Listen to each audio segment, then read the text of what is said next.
વ્યવસ્થામાં ઊભા થયેલા સામાજિક અને આર્થિક અનિષ્ટોના પરિણામે અહીંયા સમાજવાદ છે તેનો ઉદય થાય છે, એટલે કે સમાજવાદી વિચારસરણીનો વિકાસ થતો જોવા મળે છે.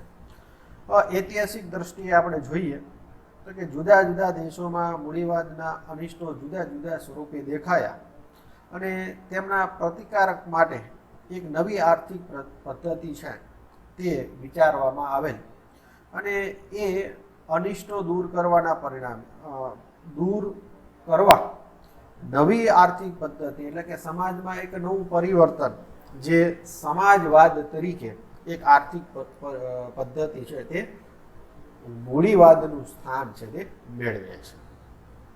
હવે મિત્રો અહીંયા આપણે ખાસ યાદ રાખશું કે સમાજવાદના જે કાંઈ લક્ષણો છે જે પરીક્ષામાં સમજાવવાના છે આ બધા જ લક્ષણો મોટા ભાગના મૂડીવાદના રહેલા અનિષ્ટો અથવા મૂડીવાદમાં રહેલી ખામી અને એ ખામી દૂર કરવાના પરિણામે આપણને જોવા મળે છે. એટલે કે આ બાબત એટલા માટે તમને કહેવાની છે કે અહીંયા આ લક્ષણો સમજાવશો ત્યારે મૂડીવાદમાં શું મુશ્કેલી હતી અને મુશ્કેલી માટે સમાજવાદમાં આ લક્ષણ એનાથી કઈ રીતે એ સમસ્યા ઉકેલ માટે કામ આવે છે એની સમજૂતી થશે. એટલે કે આપણે બરોબર યાદ રાખશું કે મૂડીવાદમાં રહેલી સમસ્યાઓના ઉકેલ સ્વરૂપ સમાજવાદ આર્થિક વિચારસરણી છે તે અર્થતંત્રોએ સ્વીકારી અને એના પરિણામે જ્યારે એના આપણે લક્ષણોની ચર્ચા કરતા હોય તો કમ્પેરેટિવ મૂડીવાદના જે લક્ષણો છે તેની સાથે તુલનાત્મક રીતે સમજાવવાના થતા હોય છે. હવે આપણે અહીંયા જોઈએ કે ઉદ્યોગોની સામાજિક માલિકી એ સમાજવાદનું મુખ્ય અને અભિન્ન અંગ અથવા આગવું લક્ષણ આપણે ગણી શકીએ. હવે આપણને ખબર છે કે મૂડીવાદમાં ખાનગી સંપત્તિને વધુ પ્રાધાન્ય આપવામાં આવે છે. એટલે કે અહીંયા ઉદ્યોગોની માલિકી મૂડીવાદમાં વ્યક્તિગત હોય છે, જ્યારે સમાજવાદમાં ઉદ્યોગોની માલિકી સામાજિક એટલે કે સરકારની હોય છે. જે ચૂંટાયેલી સરકાર હોય એ સરકાર સામાજિક માલિકી છે તે ઉત્પાદનના સાધનો ઉપર ભોગવે છે. હવે અહીંયા ઉદ્યોગોની સામાજિક માલિકી હોવાના પરિણામે એટલે કે અર્થતંત્રના બધા જ ભૌતિક સાધનો છે તે સરકારની માલિકી નીચે તેના અંડર નિયંત્રિત થયેલા હોય છે અથવા તેની દેખરેખમાં કાર્યરત હોય છે.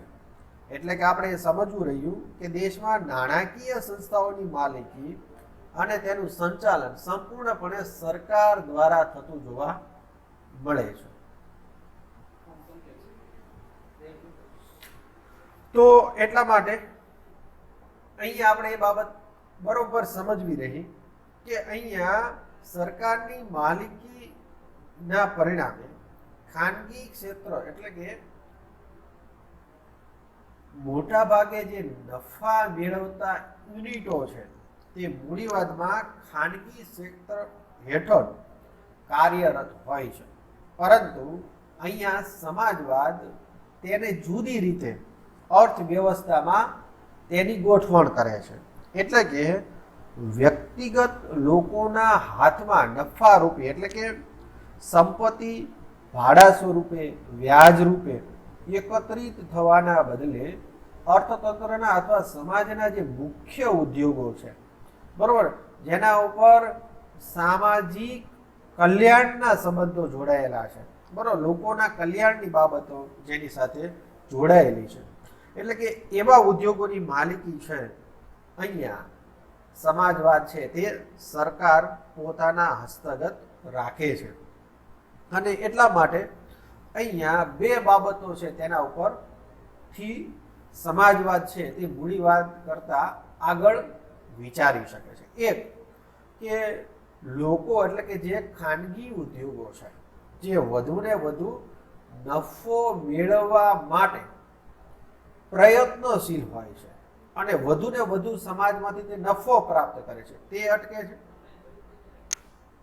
અને નફો ઘટે એટલે કે બજારમાં જે આ નફાનું પ્રમાણ છે તે ખાનગી યુનિટનું ઘટે, એટલે કે અહીંયા જે વર્ગ ભેદ હતો મૂડીવાદમાં ધનિક અને ગરીબ, એ સમસ્યા છે તેનો ઉકેલ આવી જાય. કારણ કે અહીંયા ઉદ્યોગો સમાજના એટલે કે સરકારના છે અને જે નફો છે તે લોકો વચ્ચે તેની વહેંચણી કરવામાં આવે છે. બરોબર, વહેંચણી છે તે સુવિધાના સંદર્ભમાં હોય, બરોબર, તો એ જુદા જુદા આયોજન દ્વારા તેની ગોઠવણી કરવામાં આવે છે. એટલે કે અહીંયા કોઈ વર્ગ સમાજવાદમાં, બરોબર, ખાનગી સંપત્તિ વધારી શકતો નથી, કારણ કે ઉત્પાદનના સાધનોની માલિકી, બરોબર, સરકારની હોય છે. બીજી બાબત એ પણ વિચારી શકાય કે જે મૂડીવાદમાં એક શોષિત વર્ગ ઊભો થતો, જેમ કે મજૂર વર્ગ, બરોબર, કારીગર વર્ગ, જે કારખાનાઓ અને મોટા મોટા ઉદ્યોગોમાં કામ કરતા, તો આ જે વર્ગ છે એ વર્ગને પણ પોતાના કાર્યના વળતર બદલ, બરોબર, સરકાર દ્વારા નિયમિત રીતે તેને વેતન ચૂકવાય છે. અને તેના બદલે જે શ્રમિકો છે, શ્રમ સંગઠનો, બરોબર, માલિકો અને શ્રમિકો વચ્ચેના વર્ગ વિગ્રહ, એ બધોનો ઉકેલ આ સામાજિક ઔદ્યોગિક માલિકીની દ્વારા ઉકેલી શકાય છે. એટલે કે સમાજવાદમાં આ જે મૂડીવાદની જે મુખ્ય સમસ્યાઓ હતી તેને ઉદ્યોગોનું સામાજિકરણ કરવાથી, એટલે કે સરકાર હસ્તગત નિયંત્રણ કરવાથી ઉકેલી શકાય છે. અને સમાજવાદમાં એ આગવું લક્ષણ અને અતિ મહત્વનું લક્ષણ આપણે જોઈ શકીએ છીએ. હવે આપણે એ બાબત પણ વિચારવી જોઈએ કે મોટા ભાગે સરકાર હસ્તગત જે ઉદ્યોગો છે તે માળખાકીય સુવિધાઓના ઉદ્યોગો, પાયાના ઉદ્યોગો ઉપર વધુ તેઓ ધ્યાન અથવા તેનું પૂર્ણ કાર્યક્ષમ ઉપયોગ કરવાનો પ્રયત્ન કરે છે. એટલે કે અહીંયા આપણે ઉદ્યોગોની વાત કરીએ તો લોખંડ, પોલાદ, વિદ્યુત, વાહન, સંદેશા વ્યવહાર, ભારે યંત્ર સામગ્રી, રસાયણ ઉદ્યોગો વગેરે ઉપર વિશેષ ભાર આપે છે અને એ ઉદ્યોગો છે તે આગળ ચલાવે છે. હવે અહીંયા આપણે સમજવાની વાત એ રહી કે અહીંયા આ જુદા જુદા સમાજવાદી દેશોમાં આ ઉદ્યોગોના સંદર્ભમાં ઘણા મતાંતર જોવા મળે છે. ઘણા સમાજવાદી દેશો છે તેના અમુક ઉદ્યોગો છે તે સરકારના નિયંત્રણ હેઠળ દૂર કરી ખાનગી ક્ષેત્રે વિકાસવા માટે મૂકે છે. પરંતુ મોટા ભાગે જ્યારે સમાજવાદની વિચારસરણીની જે મુખ્ય લાક્ષણિકતા જોઈએ તો કે અહીંયા મોટા ભાગના ઉદ્યોગો છે તે સરકાર છે તે નિયંત્રણના હેઠળ હોય છે. આ ઉપરાંત ઘણા ઉદ્યોગો એટલે કે નાના ઉદ્યોગો, ખેતરો તથા વપરાશી વસ્તુના ઉદ્યોગો ખાનગી હસ્તગત રહેવા દેવામાં આવે છે. એટલે કે ભારત જેવા મિશ્ર અર્થતંત્રમાં પણ સરકાર ખાનગી ક્ષેત્ર સાથે સહયોગ સાધીને આ ઉદ્યોગોનો વિકાસ છે તે ગોઠવે છે. એટલે કે ટૂંકમાં ઔદ્યોગિક સામાજિક માલિકી જે સમાજવાદમાં આગવા લક્ષણમાં જોઈએ તો કે દુનિયાના ઘણા એવા દેશો જે સહકારી પ્રવૃત્તિ પણ સમાજવાદમાં આવરી લેવામાં આવેલી છે. જેમ કે બ્રિટન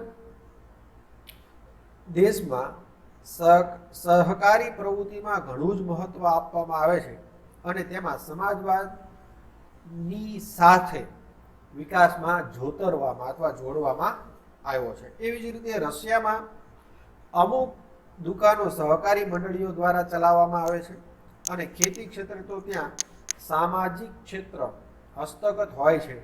એટલે કે રશિયામાં કોલખોજ નામથી પ્રચલિત છે. એટલે કે કોલખોજનો અર્થ સામૂહિક ખેતરોની સ્થાપના કરવાનો છે અને તે 1932થી આ કાર્યવાહી છે તે થતી જોવા મળે છે. એટલે કે આપણે સમજવું જોઈએ કે સમાજવાદમાં ઉત્પાદનના સાધનોની અથવા ઉદ્યોગોની માલિકી છે તે સરકાર પોતાની પાસે રાખે છે અને તેને નિયંત્રિત કરે છે, જે મૂડીવાદમાં ઊભા થયેલા અનિષ્ટો છે તે ઝડપથી દૂર કરી શકાય છે. બીજું આગવું અને ખૂબ જ મહત્વનું લક્ષણ છે આર્થિક અને સામાજિક સમાનતા. હવે આર્થિક સમાનતાની પહેલા વાત કરીએ અને પછી સામાજિક સમાનતાની. આમ તો બંને એકબીજાથી જુદા પાડી શકાય તેમ નથી, પરંતુ અહીંયા આપણે એક અર્થશાસ્ત્રના વિદ્યાર્થી તરીકે આર્થિક સમાનતા છે તેના ઉપર જોઈએ. હવે સમાજવાદ અર્થવ્યવસ્થામાં જે મૂડીવાદમાં જે અનિષ્ટ ઊભા થયેલા કે ધનવાન જે ઉત્પાદનના સાધનો ઉપર માલિકી હક મેળવે છે અને એ માલિકી હકની સાથે બજારમાં તે લોકો એટલે કે શ્રમિકો પાસે શ્રમદાન દ્વારા બરાબર તેનું શોષણ કરી વધુ ને વધુ ખાનગી સંપત્તિ છે તે મેળવે છે. હવે તેના પરિણામે આર્થિક વર્ગો ઊભા થાય છે, જેને આપણે ધનિક ગરીબ, ધનિક મધ્યમ અને ગરીબ એ રીતે આપણે વિભાજિત કરી શકીએ. એ શું કામ ઊભા થઈ શકે છે? કારણ કે ત્યાં ખાનગી સંપત્તિ રાખવાની બરોબર તેના વારસા હક એ મૂડીવાદના મૂળભૂત સંસ્થાઓ છે અથવા મૂળભૂત લક્ષણો છે. જ્યારે સમાજવાદમાં એ સમસ્યા દૂર કરવા માટે અહીંયા આર્થિક રીતે સમાન દ્રષ્ટિએ બધા જ નાગરિકોને જોવામાં આવે છે. એટલે રાજકીય સમાન હક્કો દરેકને સમાનતાથી પ્રાપ્ત થાય એ સમાજવાદમાં જોવામાં આવે છે અને એ પ્રમાણે લોકોને તેના હક્કો છે તે આપવામાં આવે છે. એટલે કે સમાજવાદી જે આર્થિક પદ્ધતિ છે તેમાં સ્પષ્ટ રીતે કયા ઉદ્યોગો કેવી રીતે વિકાસ કરવો આ બધું આયોજનબદ્ધ બરોબર પ્લાનિંગ સાથે બરોબર તેનો વિકાસ કરવામાં આવે છે. એટલે કે અહીંયા દરેક વર્ગ બરોબર આર્થિક સ્થિતિ છે તે એક સરખી જોવા મળે છે. એટલે કે જે નફા કરતા ઉદ્યોગો સરકાર પાસે હોવાના પરિણામે અહીંયા કોઈ વ્યક્તિ છે તે ખાનગી સંપત્તિ છે તે એકઠી કરી શકતું નથી અને એના માટે આર્થિક અને સામાજિક સમાનતા છે તે જોવા મળે છે. હવે આપણે અહીંયા વિચારવું જોઈએ કે ઘણી વખત સમાજવાદમાં કેટલાક પ્રમાણમાં આવકની અસમાનતા અનિવાર્યપણે ઊભી થતી હોય તો અહીંયા આ અસમાનતા ઘટાડવા માટે શ્રીમંતો ઉપર પ્રગતિશીલ કરવેરા અથવા આવકવેરા નાખવામાં આવે. બરોબર, પ્રગતિશીલ કરવેરા કોને કહી શકાય? જેમ આવક વધે તેમ કરનું પ્રમાણ વધે, જેને આપણે પ્રગતિશીલ કરવેરા કહીએ છીએ. જે ભારતમાં પણ આપણે પણ આ કરવેરાનું માળખું છે તે એપ્લાય અથવા વર્તમાન સમયમાં તેનો આપણે ઉપયોગ કરીએ છીએ. એવી જ રીતે સંપત્તિ વેરો લેવામાં આવે, વારસા વેરો લેવામાં આવે. એવી જ રીતે જુદા જુદા કરો છે તે નાખી એ કરમાંથી ભેગી થયેલી આવકને જાહેર ક્ષેત્રમાં રોકવામાં આવે. બરોબર, એટલે કે જે લોકો પાસેથી આવક વધારે છે તેની પાસેથી કરવેરા સ્વરૂપે આવક મેળવી લેવામાં આવે અને આ આવકનો ઉપયોગ સમાજના જુદા જુદા ક્ષેત્રમાં જે સમાજ એટલે કે નાગરિકોના કલ્યાણ માટે વાપરવામાં આવે. તો તેમાં ખાસ કેળવણીના સંદર્ભમાં એટલે કે શિક્ષણના સંદર્ભમાં આ કરવેરા છે વાપરવામાં આવે, સ્વાસ્થ્યમાં, ડાક્ટરી સલાહમાં, સામાજિક વીમાની યોજનાઓમાં વગેરે જેવી સેવાઓ છે તે સાર્વજનિક બધાઈને પૂરી પાડવામાં આવે. એટલે કે એનો અર્થ એમ થયો કે વધારે જે આવક ધરાવતા લોકો છે તેની પાસેથી આવકો મેળવીને જે ગરીબ વર્ગ છે તેને પણ એવી જ ફેસિલિટી આપવામાં આવે જેથી સામાજિક અસમાનતા છે તે દૂર થાય અને સમાજ સમાનતા તરફ ગતિમાન બને. એવું આયોજન સમાજવાદ અર્થવ્યવસ્થામાં ગોઠવવામાં આવે છે. હવે અહીંયા સામાજિક અસમાનતા દૂર કરવા માટે ઘણા શ્રેણીબદ્ધ પગલાઓ લેવામાં આવે છે. ખાસ તરીકે શિક્ષણમાં, વ્યવસાયમાં, ઉદ્યોગ ધંધાઓમાં, રોજગારીના સંદર્ભમાં બધા જ વર્ગને એક સરખી તકો પૂરી પાડવામાં આવે છે. એટલું જ નહીં, સમાજના દરેક વર્ગના સરકારની પ્રથમ પસંદગી પણ આપવામાં આવે છે અને તેઓ સમાજમાં ઊભી થતી જે વર્ગ વિગ્રહ જે મૂડીવાદમાં ઊભો થાય છે તે અહીંયા ઊભો ન થાય એની ખાસ ધ્યાન રાખવામાં આવે છે. એટલે કે સમાજમાં આર્થિક અને સામાજિક સમરસતા ઊભી થાય, બરોબર, એક સરખી આવકો ઊભી થાય, એવું સરકાર દ્વારા સમાજવાદમાં નિયંત્રણ લાદીને, બરોબર, કરવેરાનું માળખું એપ્લાય કરીને, બરોબર, ગરીબોને સેવા પૂરી પાડીને ગોઠવવામાં આવે છે.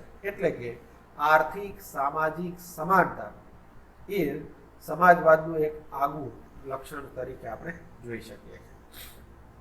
ત્રીજી મહત્વની બાબત છે કે સમાજવાદના લક્ષણોમાં આયોજિત આર્થિક વિકાસ અને નિયંત્રણનો એક અભિન્ન અંગ ગણવામાં આવે છે. એટલે કે અહીંયા ઉદ્યોગોનું કાર્યક્ષમ સંચાલન કરવા માટે, તેનું સંકલન કરવા માટે એક સરસ મજાના પ્લાનિંગ એટલે કે આયોજનની જરૂર પડે છે. એટલે કે અહીંયા સમાજવાદ છે તે આયોજિત વિકાસ સાથે આગળ વધવા માંગે છે. એટલે કે તે પહેલા પોતાના અર્થતંત્રમાં કયા ક્ષેત્રમાં, કયા ઉદ્યોગોમાં સમાજના લોકોની જરૂરિયાતોને બધી જ મોટા પ્લાનિંગ સાથે એક આયોજન સાથે, બરોબર, આર્થિક વિકાસ સાધવાનું નક્કી કરવામાં આવે છે અથવા તે પસંદ કરવામાં આવે છે. એટલે કે સમાજવાદમાં આયોજન દ્વારા વિકાસ એક મહત્વનું લક્ષણ સાબિત થાય છે. એટલે કે અહીંયા આર્થિક વિકાસ માટે, બરોબર, એક આયોજનબદ્ધ વિકાસ સાધવામાં આવે છે. સાથોસાથ જે ક્ષેત્રના નિયંત્રણો પણ મૂકવામાં આવે છે. અહીં આપણે સમજવું રહ્યું કે અર્થતંત્રમાં આપણે જોઈએ કે વસ્તુની કિંમતો એટલે કે ભાવ પ્રક્રિયા છે તે મૂડીવાદમાં, બરોબર, બજાર દ્વારા થાય છે. જ્યારે સમાજવાદમાં છે સરકાર દ્વારા વસ્તુનું બજારનું છે તે નિયંત્રણ કરવામાં આવે છે. હવે સમાજવાદનો ધ્યેય છે તે લોકોના કલ્યાણમાં વધારો કરવો એવો છે. એટલે કે બીજા શબ્દોમાં આપણે કહીએ કે સરકાર સંચાલિત જાહેર એકમોમાં ઉત્પાદિત થતી વસ્તુઓ અને સેવાઓની કિંમત સરકાર પોતે જ નક્કી કરે છે. એટલે કે અહીંયા કિંમત ખર્ચના સંબંધોને ધ્યાનમાં લેવામાં આવે છે. એટલે કે સરકાર સમાજવાદમાં કિંમત નીતિ ઉપર સંપૂર્ણ નિયંત્રણ ધરાવે છે. એટલે કે બજારમાં ગરીબોનું શોષણ ન થાય અને ધનિકોની વસ્તુ, બરોબર, આપણે સમજીએ છીએ કે મૂડીવાદી અર્થવ્યવસ્થામાં માંગ પુરવઠા દ્વારા વસ્તુઓ છે, બરોબર, તે ઉત્પાદિત થતી હોય છે.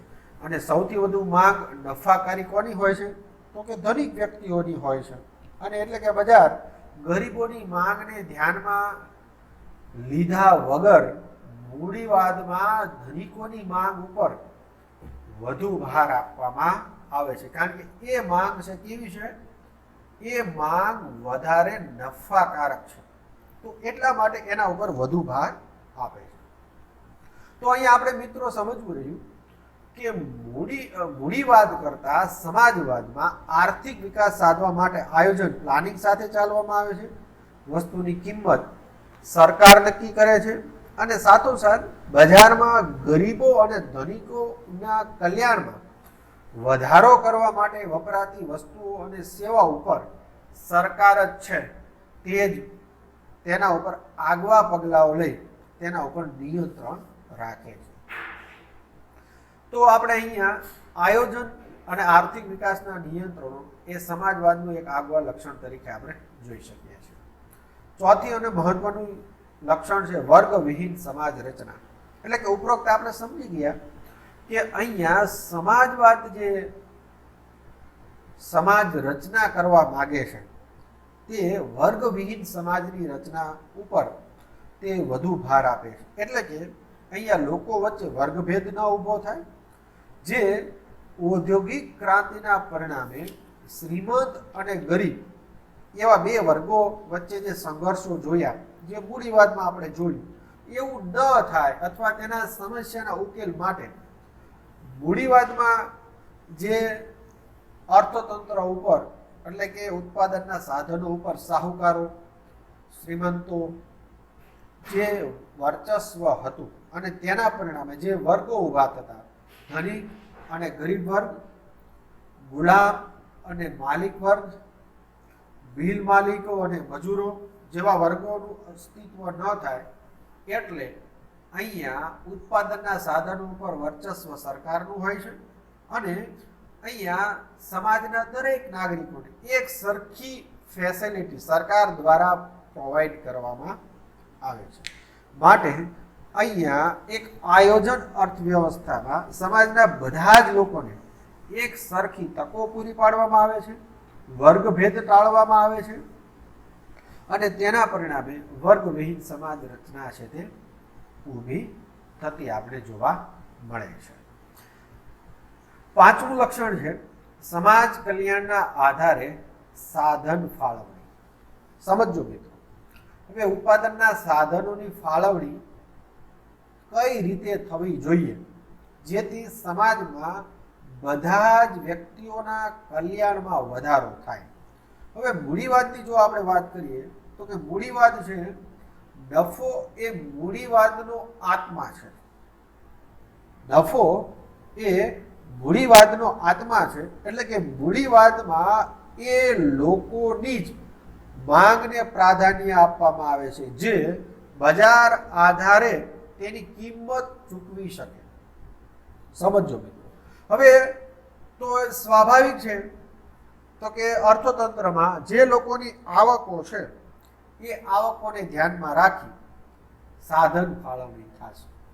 પરંતુ અહીંયા સમાજવાદમાં આપણે જોઈએ તો કે સાધનોની ફાળવણી છે એક આયોજનબદ્ધ આર્થિક વિચારની સાથે, જેનો મુખ્ય હેતુ નફાનો નહીં પરંતુ સમાજ કલ્યાણનો છે. એટલે કે બજારમાં વસ્તુની કિંમતો છે, બરોબર, પ્રાઇસ છે, તે કોણ નક્કી કરે છે? સરકાર નક્કી કરે છે.